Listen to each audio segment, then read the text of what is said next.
Salutări tuturor, eu sunt Meca și bine v-am găsit la un nou episod din seria noastră de Hogwarts Legacy. În această cameră de viperini, cu muzică calmă, mișto, tot ce trebuie în viață. Și în episodul trecut de aproape o oră, am încheiat eu repede, pam, pam, pam, să-mi se facă o oră fix. S-au întâmplat multe. Cu prietenul nostru, profesor Hig, care, mă rog, ne-a dus într-o cameră, am descoperit niște secrete și foarte mare introducere, aș zice, ceea ce nu e un lucru rău, dar a fost interesată și am ajuns și noi în sfârșit la castel. Ne-a repartizat în facțiunea de o casa de viperin și acum trebuie să ne ducem la Find Your Common Room. Sau la ore, nu știu unde să ne ducem. Nice. I suppose some introductions are in order. Introduce yourself to Imelda. Must be different starting Hogwarts in your fifth year. Mamă, Sebastian Omnis. Întrebarea mea este care e Sebastian. Ok. Mi arată pe... Asta. Poți să dai cu magie aici? Nu poți să dai un oameni? Ok. Sebastian Swallow. Can I help you? Swallow, sorry. Swallow. You're the new fifth year. I'm Sebastian Sallow. Welcome to Slytherin. Thank you. Not everyone has a ministry escort to school. He was a friend of Professor Fig's who merely joined us for the ride. Still, impressive. Dreadful way to go, poor fellow. Glad you and Fig are all right. It was terrifying, it was exciting. It was dreadful, certainly, but quite an experience nonetheless. Interesting perspective. How did you and Fig manage to escape? It's all still a bit of a blur, to be honest. Didn't mean to press. You just get yourself settled. We can talk more later. Nice to meet you. What were you reading?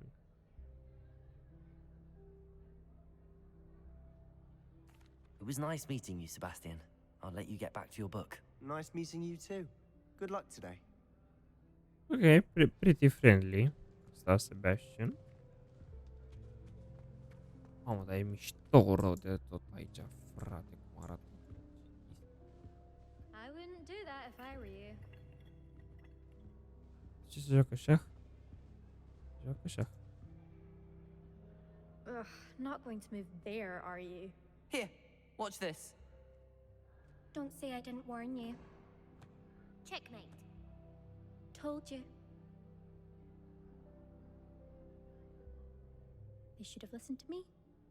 Ah, I know who you are. You're the new Slytherin, the one who barged in with Professor Fig last night. Interesting tactic on your first day, taking all the attention away from the first years. I'm Imelda, by the way. Shame I wasn't with you in Fig. I could have lured that dragon away. My skills on a broom are legendary. We should have been there. We had it handled. Hai să fii și noi prietenoși, de ce nu? Perhaps Professor Fig's friend would have survived if we'd had your help. Precisely. Perhaps one of these days I'll show you a thing or two about flying. I can teach you more than Kagawa ever could. Speaking of which, I'd like to get in some time on my broom before classes. Well then, you seem to know a lot about wizard chess. Wizard chess, asta e diferit față de șahul normal. Do you fly a lot? Hai să o lăsăm. Dacă i-a zis... Goodbye, Imelda. Nice meeting you. Dacă i-a zis să o lăsăm, o lăsăm. What the... Am înțeles, deci practic totul e mișcător pe aici. Omniscom. I think I heard one. Doubt mermaids find us that interesting. Ah, based on all the chatter when you entered the common What the room, I'm heck? guessing you're the new fifth year. I'm Ominous. Ominous Gaunt. Nice to meet you, Ominous. Well, you certainly had a memorable arrival. Asta e orb, gen? Că e un pic ciudățel. Sau e animația... I'd like to make an entrance, memorable, more like terrifying. Hai să părem și un pic badass. If I'm going to make my mark here, I had to start right away. You're definitely in the right house. Do let me know if I can be of any help as you navigate your first days here, though I doubt you'll need it.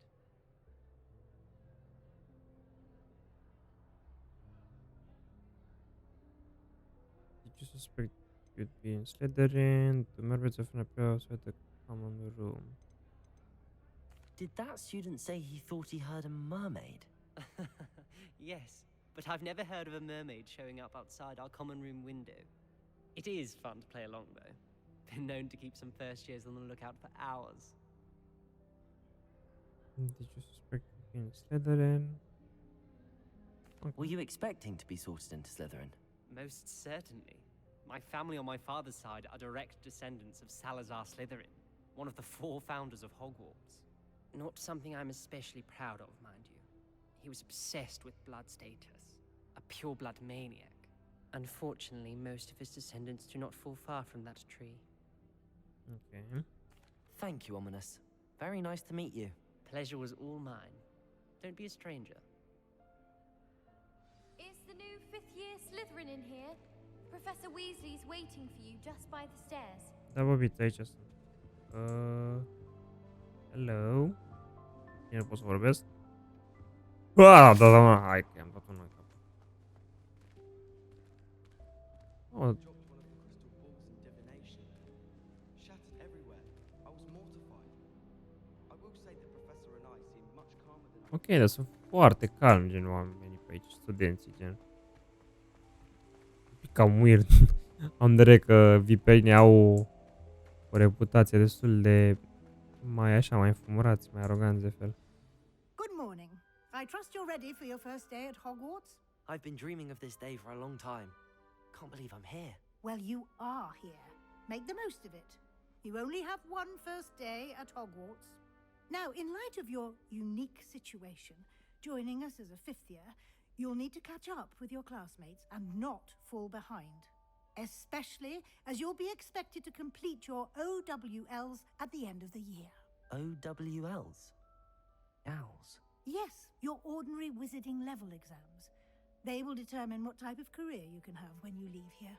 After much discussion with the headmaster and the Department of Magical Education at the Ministry, we've devised something extraordinary to ensure your success. Here you are. What the hell?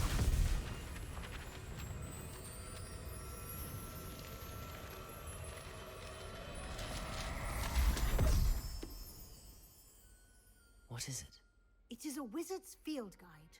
It will help you to keep track of what you are learning so that you master all that's expected of a 5th year. You would be wise to take full advantage of this exceptionally valuable resource.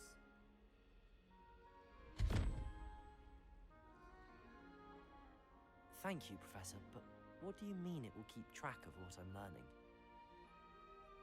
Perhaps seeing it in action will answer any questions you may have. Walk with me and we shall put it to the test. Ok. This way. Facial expressions nu e chiar cel mai puternic punct al acestui joc. I certainly would have appreciated something like the field guide when I was a student. Ce asta? Using the Pouch guide chest. will also train you to be alert to your surroundings. Ok. Ce e? Nu pot să fac nimic aici, văd. Ok. Lumos. Nu mă ajută cu nimica. Revelio. Ok, acum am ieșit din... The guide will give you Come on. opportunities to practice your magic and educate yourself about wizarding lore. Do keep up. Un pic să spatele tău, femeie. Why don't you cast Revelio on that statue and see what details the field guide can provide? Huh? O să iau ceva. Uite că se uită chestul la mine, are un ochi. What? Ok. Revelio. Field guide page. Kelpie statue. The statue depicts the Kelpie, a shapeshifter, water demon, native to Ireland, and Grey Beaten, which usually takes form for both plant, man, and horse. Okay. Just unlock the field guide challenge. You progress towards completing challenges appears here. Field guide challenges are the only way to acquire experience points or XP. Okay. Ooh, this is your wizarding level XP. Earn from challenges increases your level and power. Your field tracks your current challenges progress. Select challenges. Selecting your first guide page unlock the new challenge category. Okay. Each challenge has tires, special rewards unlock at each tire you complete. From appearances to critical upgrades. Okay, rewards must be claimed from the challenge and must come back often to collect the rewards. Okay.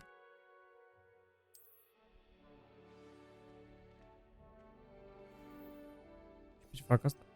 Ce e asta? Asta pe T. Astea sunt magiile, gen? 20, 19, 23, 23. Avada Kedavra, fii atent că am dat direct pe ce trebuie. Unforgivable kill. Astea sunt cele 3. Magiile astea de neiertat. Avada Kedavra care omoară instant. Crucio care chinuie inamicii. Și Imperio, parcă mai era. Da, care asta practic controlează. Așa. Bun, și avem arestău momentum. Slow both objects and enemies. Plus use. Freezing enemies, increasing the damage they take from follow-up attacks. Nice. Levioso. Ok, asta de levitare. Transformation. What? Fel de polimorf din wow. Ok, nice. Acchio, asta e de aduce spre tine. De pulso. Asta e un fel de knockback. Un fel de art din Witcher. Descendo, ce face asta? Deals no direct damage. Ok, deci îi trântește de pământ. Bun, flipendo. Ce face flipendo? Îi rotește în aer și ține un pic în aer. Ok, damage confringo. Dă un pic de foc. Defendo. Slashes from afar, dealing considerable damage. Ok, deci practic din câteva astea sunt de control, astea sunt de forță, astea sunt de damage, da? Spelliarmus. Disarms wands and weapons. Ok. Bombarda. This heavy damage on impact accompanied by explosion. Ok, deci asta poate să fie folosit și în puzzle-uri, gen. Și incendio. Care practic le dă foc. Și diferența între Confringo, asta le dă și un pic. Enemies hit with fire-based attack will continue damage a long range. Its range is short. Ok. Vreau să spun că dă mai mult damage dacă ești mai de aproape. Disillusionment. A te face invizibil. Asta lumos cu lumina. Reparo de repară. Am văzut-o pe profesor Fig care a folosit-o. Guardium Leviosa. Aolo, asta e flashback-uri. Când o zicea Hermione în început. De asta controlezi gen ridici lucruri. Pentru puzzle-uri. Transfiguration. Conjuring spell. Room of requirement. Ok. Altering spell. Alter the physical object. Features. Ok. Și Evanescence. Vanishes items that returns Moonstone when cast. That's Moonstone. Nu știu ce înseamnă, ce e Moonstone, dar vom învăța. Și ce le punem noi, gen, văd că avem 4 de-astea, șmecherii. Astea ce sunt? Essential. Basic cast, asta ce tot dăm noi click. Revelio, ok. Protego, ok, asta e de shield. Și asta e ce e? Stupefy. Care dă stun enemies. Ca Stupefy. Bun, și mai avem Ancient Magic Throw. Care e practic surroundings, gen lucruri din arena, acum. Essential. What? Dau cu fulger, gen. Ok, pe sus, un fel de Zeus. Alomorpha grants access to a variety of locked rooms. Rather, but requires magical prowess to perform successfully. E un fel de lockpick. Și Petrificus Totalus. Powerful enough to bind most enemies, permanently, but more dangerous foes. Îi împietrește, practic. Ok, am înțeles. Bun. Am venit și cu șmecherile astea. Keep your eyes open for more opportunities like that, inside and outside of the castle. Protego! Deci pe ăsta avem aim-ul. Ok, nice. Întrebarea mea este... Avem vreun inventory ceva? Ok, pe I avem ceva de inventory. De gear. Timer level 1.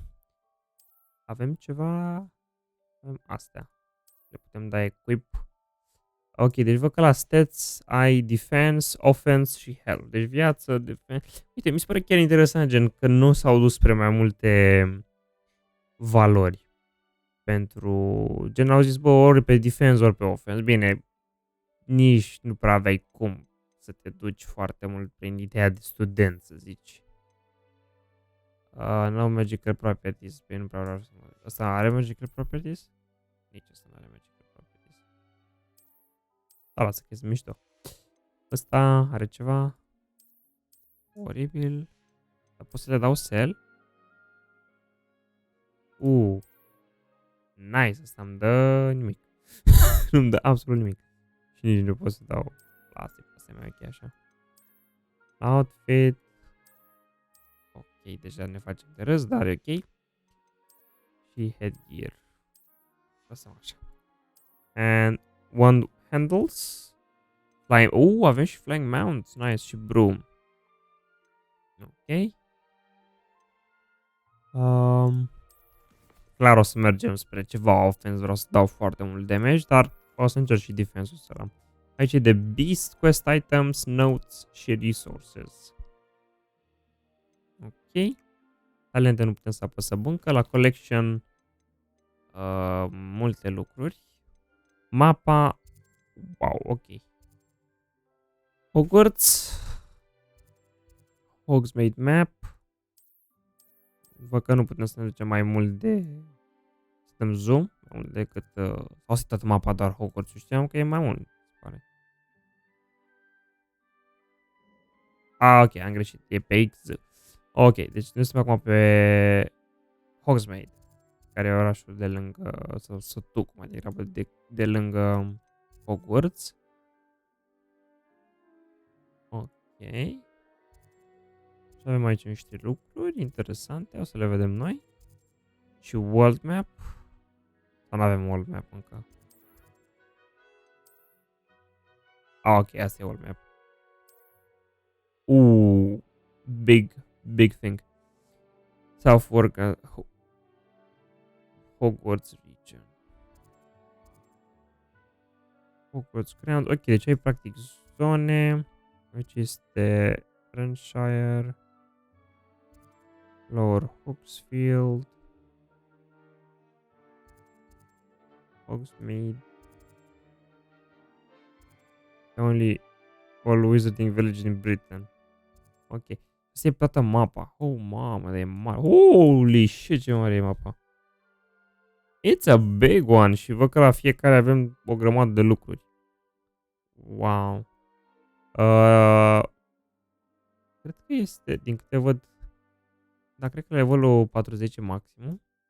Din câte m-aș gândi eu. Asta e zona oricum de început.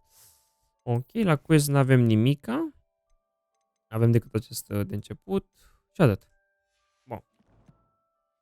Avem chestia asta, gen, asta un fel de... Avem map, quests, outposts, progress to the main history to unlock.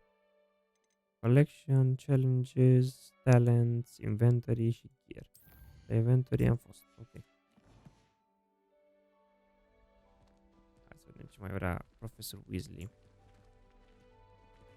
Sper că nu v-am plictisit. Bine, oricum o să tai oricum la montaj, dar sper că nu v-am plictisit foarte mult prin partea asta de meniu, dar gen, vreau să fie cât mai natural. E exact așa juc eu. Eu de prea belea asta. What the fuck? Și gen, dacă te apropii de asta, se deschide automat. Wow. Uite și ești și student, gen. Dar gen, dacă nu ești aici și ies, se aude și sune, gen. Iar robotul stă. Hai, lasă. O să mă joc mult pe lângă ușa asta, că mă fascinează mult prea mult.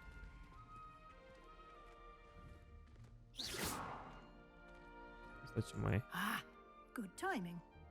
Perfect opportunity to show you how to use flue flames to get around a bit quicker. Your field guide contains a map of the castle. Open it up and find Central Hall. Map.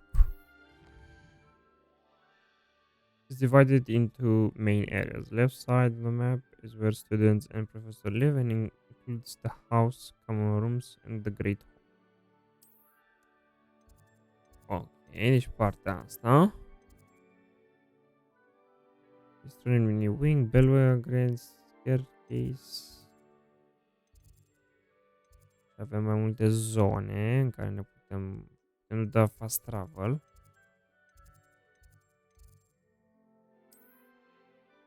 In this view, you can see the flames available in the region. Those flames you have discovered, including your own. Bun, și cu ce mă ajută chestiile astea? The rest of the map is where you find academic points of interest, including the astronomy tower, library, greenhouses. Deci, practic, partea asta. Library annex. Unlock the central blue flames for you. Central Blue Flames. Păi am putut să dăm... ok, deci prin asta poți să dai fast travel, ok. And here we are. Quite the time saver. These stairs lead directly to Central Hall. Uite și pe ăsta, se mișcă You can get tablou. almost anywhere in the castle quickly from Central Hall. What are you up to now? Ia. Deci prin șmecheria asta poți să... Revelio. Păi da, cum? Că să spun că trebuie să termin questul ăsta. Always something happening here. It's the heart of the hive. Our King's Cross station, so to speak. That should be all for now. You'll be expected to attend both Charms and Defense Against the Dark Arts classes today. And I'd like to be sure you get to Hogsmeade as soon as possible to replace the supplies you lost on the way here. Okay. Thank you, Professor. Can you tell me about Charm class? Hai să întrebăm de toate astea. What will I learn in Charms class? Exactly what you might expect. Spells, charms, jinxes, all terribly useful. I think you will enjoy Professor Ronan. He's a clever and entertaining wizard. And a talented teacher. Okay. Can you tell me more about the Defense Against the Dark Arts class? Defense Against the Dark Arts, as the name implies, focuses on how to defend oneself against the evils that lurk beyond these walls. A mastery of Defense Against the Dark Arts is required for those who aspire to become Aurors. Fortunately, we are lucky to have the ever-gifted Professor Hecat in charge of our students' education in that regard. Horror gen mi se pare că e ceva gen de autorități șmechere împotriva la gen cei mai șmecheri polițiști împotriva la ăștia care fac rele și gen sunt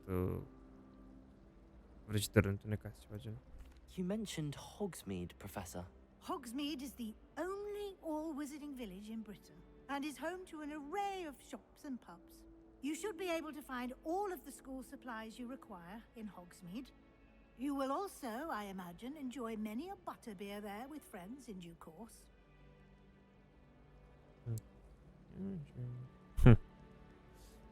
Thank you. Thank you, Professor Weasley. A lot to absorb on your first day, and you have much to learn.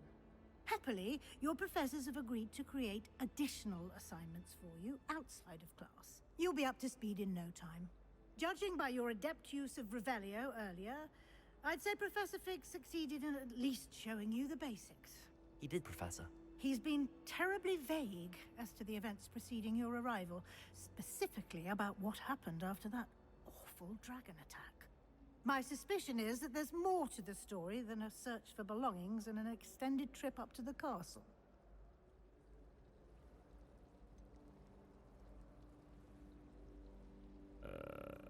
Acum, gen, să spunem și ei, dar am promis lui Profesor Fake, totuși.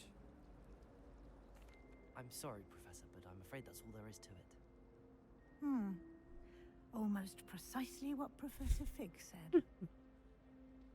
Speak of the devil, Professor Fig. Your ears must have been burning. Oh? Yes. You seem to have provided our new fifth year with a solid foundation in the basics of spellcasting. Ah, I'm afraid I can't take all the credit there, Professor. They've a rare aptitude for magic, it seems. Well, I'm just glad you both arrived in one piece. Perfectly good boats and carriages to Hogwarts, and you chose to fly in the path of a dragon. I wouldn't say I chose the dragon's path, Professor. Rather unfortunately, it would seem that it chose us. Very well. Enough chit-chat. I need to get to class myself. Might I rely on you, Professor Fig, to explain the details of the field guide's map? Of course. Thank you. Good luck today. And remember to use your field guide. It will be invaluable to you. And invaluable to me, as I'll be using it to keep up to date on your progress. Yes, Professor. Come and find me in my classroom after you've attended both classes today, and I'll explain more about those assignments I mentioned. And we'll see if we can't get you to Hogsmeade for those supplies. Ok. Prezăm tot cu Profesor Fake. It's good to see you, Professor. And you. I was hoping our paths would cross today, before you immersed yourself in studies. Did I hear you masterfully evade Professor Weasley's interrogation regarding our late arrival? It's ready in like light. Da, părea drăguță, nu pot să zic că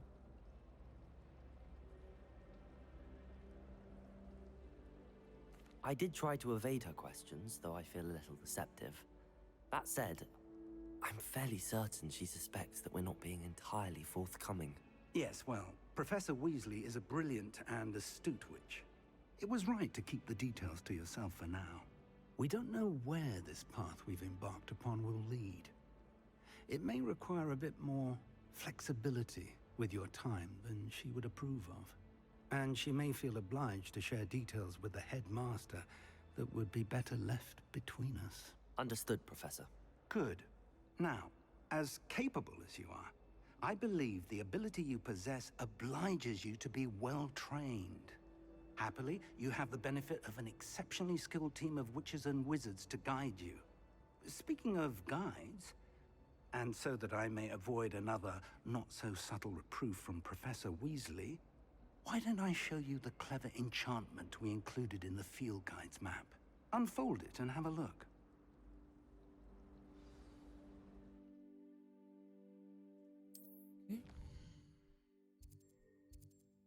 This is the main quest. Completing the main quest. Further the story. Unlocking new features. Defense against așa și charm. Accio, rewards Levioso și Accio. Hai facem asta cu Accio, zic, nu? Some quests are locked by spell or level requirement. In these cases, you'll need to be the required level or have the required spell. New spells can be earned by completing professor's assignments or as quest rewards. Facem pe asta. Request. The map is enchanted to help you find your way. This will be incredibly helpful. Thank you. Now, sounds like you've quite a day ahead, what with classes and a trip to Hogsmeade for supplies, including your own wand. You'll enjoy Mr. Ollivander. He's an exceptional craftsman and a good friend. I shall reach out when I have more information about our mysterious locket. For now, focus on your classes and pay attention. More than your owls may hinge on the magic you are able to master within these walls. Okay. Quest complete. Welcome to Hogwarts. Charm compass. New item unlocked. What?